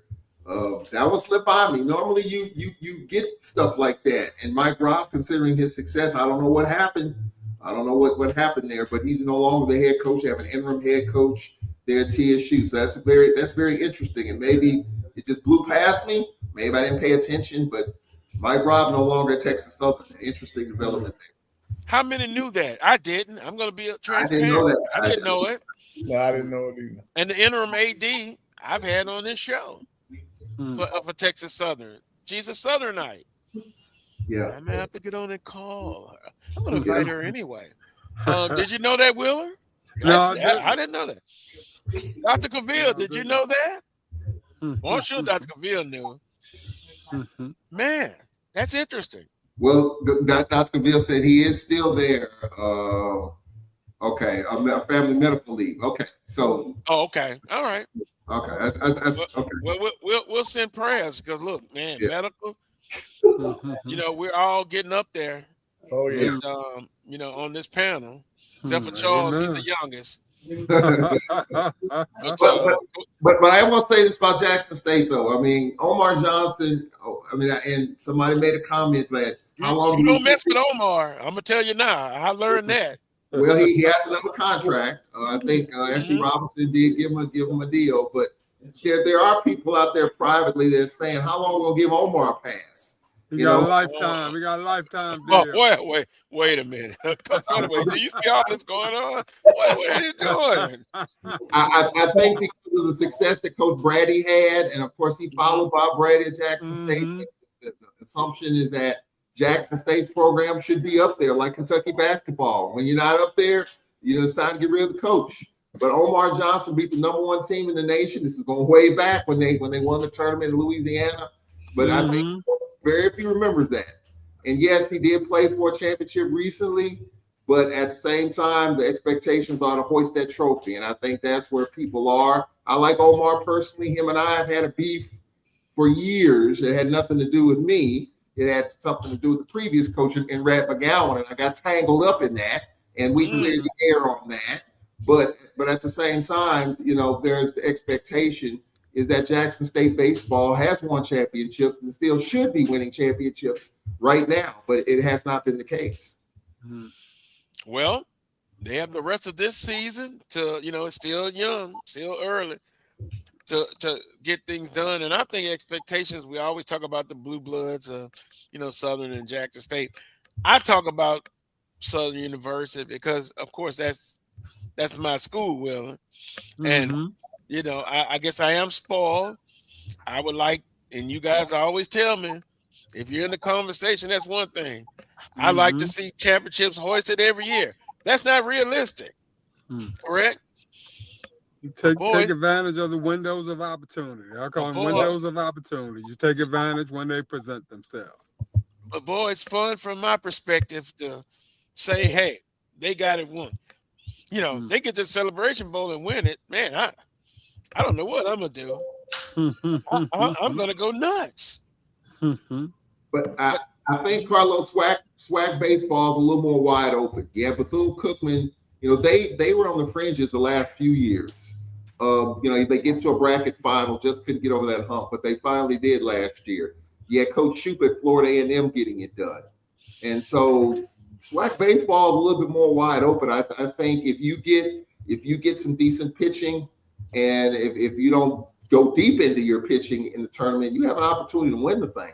Alabama State, when Coach Melendez was there, had so many arms you couldn't even count. But it's a little bit different now. It's a bit more wide open, more talents being dispersed throughout the league. So I think once you get to Birmingham and Rickwood, I think it could be wide open for anybody to win it. Well, I'm gonna put the kiss of death on Bethune-Cookman. I think when it's all said and done, I would not be surprised if they hoisting that trophy.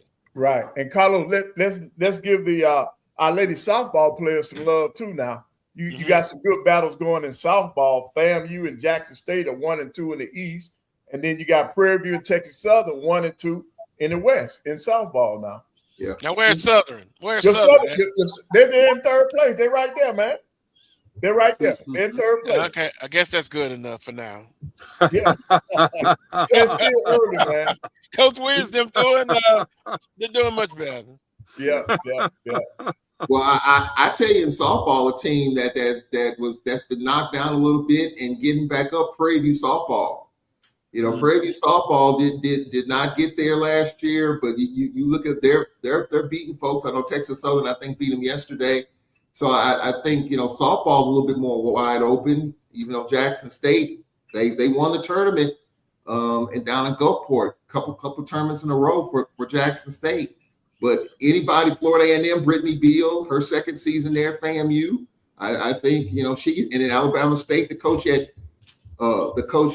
coach at FAMU is now at Alabama State. I think her team will be ready. And for us, we're just shorthanded in terms of pitching. Don't have a lot of pitching, so we gotta figure that part out. But right now, I would say Jackson State softball, but there are a lot of teams nipping at their heels, including Texas Southern, including Prairie View, including Florida A&M, including Alabama State. I think there are a number of teams that could have a run there in softball. Right, but Prairie View is 9-1. Yeah, Prairie View only has one conference loss so far. Right. And then speaking of Alabama State, they're here in Huntsville now. They jumped on the Lady Bulldogs yesterday. They beat them like they stole a government mule, man, 22-2. Yeah. Yeah, and in fact, when I get off of this, I'm going up there for the doubleheader. But I don't know if you all have the same weather we have. It's not even 60 degrees here yet today. It was in the 40s this morning. Yeah, same here. 40s. Yeah. Well, it was in the 50s here. But it's been beautiful, 80 plus degrees, Will. I think about you all the time. I mean, just gorgeous. And that's before the humidity gets in. Look, let me say this, because I like to go in the chat room. They're having great discussions. And I did get a text message on Facebook Messenger. And I'm going to call his name out, G Boom. He knows who he is. Prairie, I think, swept Southern in softball or won the series. He let me know about it. I appreciate that, G Boone. I appreciate that, and I thought about it when you said Prairie View and what they're doing right now in softball. I mean, can you say they are one of the standards? Yes. In softball over the success they've had over the past few years. Yep. So and Southern came in mighty high. Coming into that, they've had some success. They defeated Memphis in a non-conference. And, I get excited about those non-conference. But again, in the conference, other teams know each other very well. Yeah. And so, he did remind me of that. Prairie View won the series against Southern University. Right. Yeah, they did 9-1, 9-3, and 8-5, Carlos. Yeah. Yeah.